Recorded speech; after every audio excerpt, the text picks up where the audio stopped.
sebelumnya kita sudah mempelajari, memahami perilaku anak, dan pada pertemuan kali ini kita akan mempelajari apa itu bermain dan apa manfaat bermain bagi anak.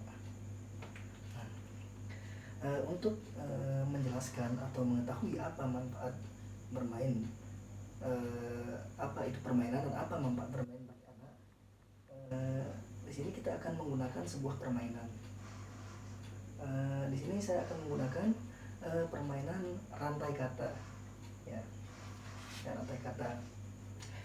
Untuk melakukan permainan ini, ibu-ibu saya persilakan untuk berdiri dan membuat sebuah lingkaran dan saling berpegangan tangan. Oke, silakan ibu-ibu berdiri. Oke, sudah. Selanjutnya, setelah ibu-ibu berdiri, berdiri dan berpegangan tangan berlingkar, kemudian ibu-ibu buka telapak tangan Anda, ya, buka telapak tangan Anda menghadap ke atas. Oke, sudah?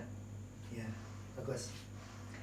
Nah, selanjutnya ibu-ibu tolong posisikan tangan kanannya dalam posisi terbuka, ya, dan letakkan di atas tangan kiri, tangan kanan di atas tangan kiri teman-temannya. Oke, sudah? Dan ibu? Oke, sudah. Jika sudah, sekarang lanjutkan dengan selanjutnya. Sekarang kita akan memulai permainannya. Seperti yang sudah saya sampaikan tadi, kita akan bermain rantai kata. Jadi caranya atau aturan mainnya adalah seperti ini.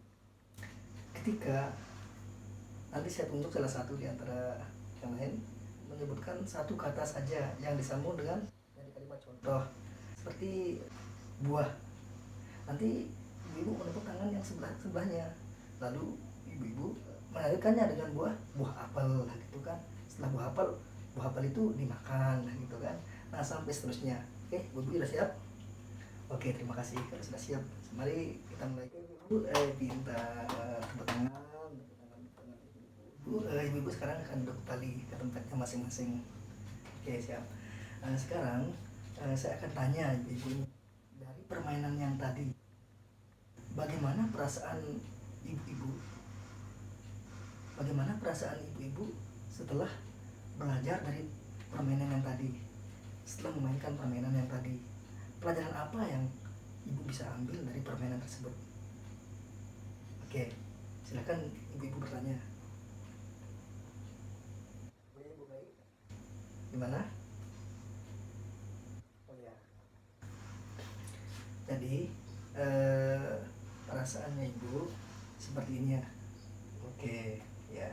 Tadi dari Ibu Bayi sudah mengajukan sebuah pertanyaan.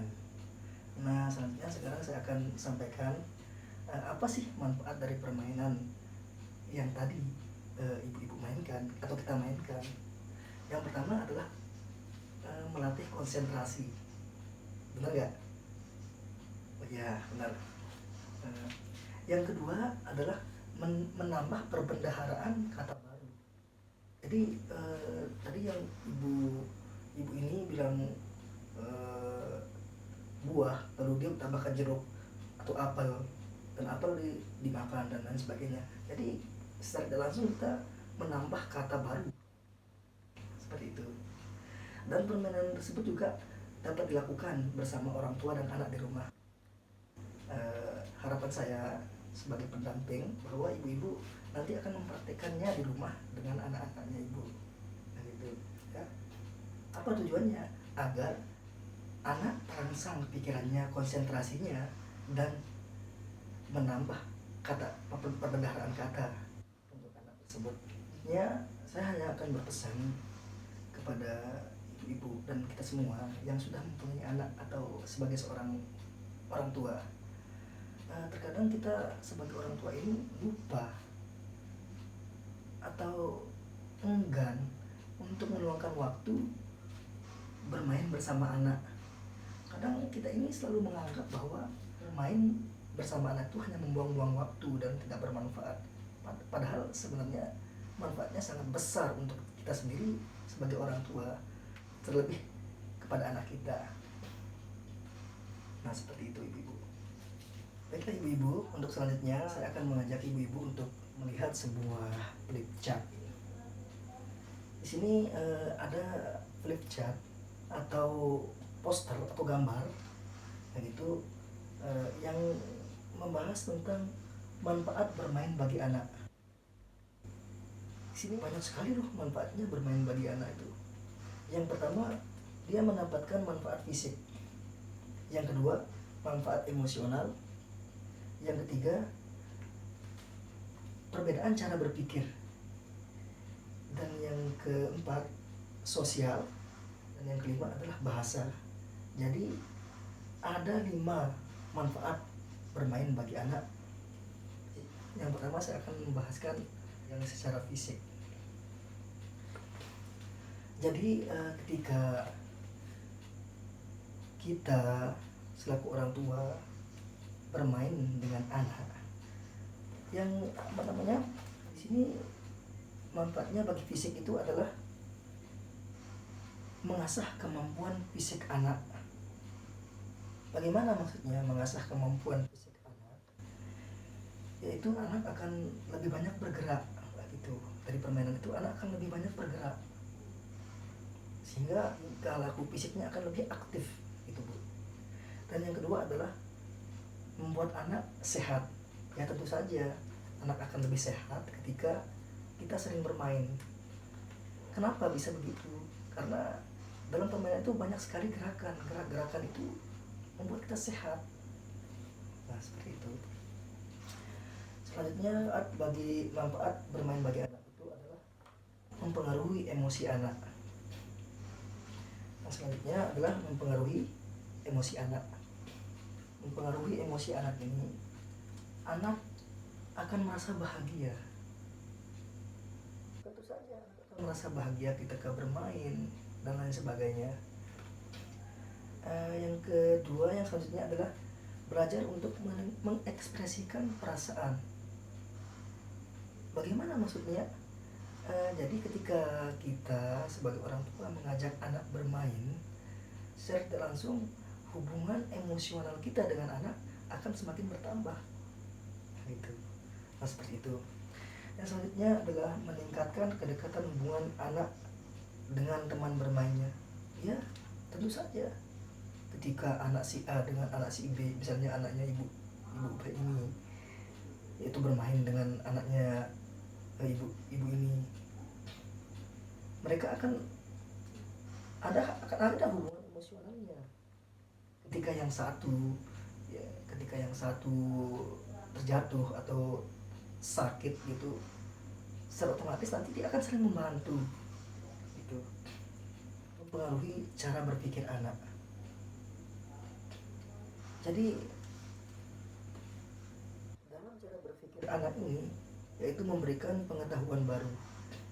Ya, seperti permainan yang kita mainkan tadi, yaitu rantai kata. Otomatis dia akan kosakata di otaknya itu akan semakin bertambah. Nah, itu pengetahuannya tentang hal-hal baru itu akan semakin bertambah.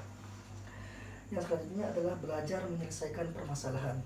Nah, anak ketika diajak bermain, tiap mereka bermain dengan teman-temannya, pasti mereka akan ada pertengkaran, misalnya kan, yang satu saling ini biasanya memperebutkan mainan ini yang saya sering temukan sama anak-anak.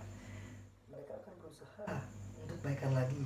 Misalnya nih, anaknya Ibu Ani dengan anaknya Ibu Ida, misalnya ya mereka berantem gara-gara sebuah mainan sehingga salah satunya menangis lah gitu. Nah, yang satunya yang tidak dipinjamkan mainan, anak yang menangis tersebut, dia akan ingin pulang, ingin berlari, sehingga datanglah anak yang tadi tak mau dipinjamkannya itu, dan dia itu memberikan lagi mainan itu. Alasannya kenapa? Agar dia dia mau balikan lagi. Yang kedua, belajar membuat keputusan. Mungkin agak mirip ya dengan belajar menyelesaikan permasalahan, yaitu belajar membuat keputusan. Yang selanjutnya adalah mengembangkan kreativitas anak. Misalnya nih, anak kita sedang bermain lalu mainannya rusak dan lain sebagainya, anak itu pasti akan mencari cara untuk memperbaiki mainan itu, sehingga kreativitasnya atau otaknya akan bermain gitu kan. Kemudian selanjutnya adalah sosial. Dalam sosial ini anak biasanya akan memberikan kesempatan mencoba hal baru agar anak mampu menyesuaikan diri dalam masyarakat. Ya tentu saja ketika anak kita bermain dengan teman-temannya di luar gitu, otomatis dia akan mengikuti apa yang ada di masyarakat dan mempelajarinya gitu. Ini pergaulannya lah gitu. Ini pergaulannya akan lebih, dalam bahasa ini ada subnya lagi, yaitu mengembangkan kemampuan berbahasa dan komunikasi. Ya, ketika anak atau kita sedang bermain dengan anak kita, secara tidak langsung kita mengajari anak itu untuk berkomunikasi lah gitu. Ya, ketika kita berkomunikasi dengan anak lebih dalam lagi, lebih jauh lagi gitu, entah itu dari permainan dan lain sebagainya, tentu saja anak itu akan menambah kata-kata baru dalam otaknya. Nah, jadi seperti itu ibu-ibu. Dari apa yang sudah saya sampaikan, apa yang sudah kita pelajari pada hari ini, semoga ibu-ibu bisa mempraktikkannya nanti di rumah gitu. Dan pada pertemuan berikutnya saya pasti akan bertanya kembali kepada ibu, apakah ibu sudah menjalankannya atau sudah mempraktikkannya dengan anaknya di rumah. Sekian dari saya, semoga ada manfaatnya untuk diri saya pribadi dan untuk ibu-ibu semua.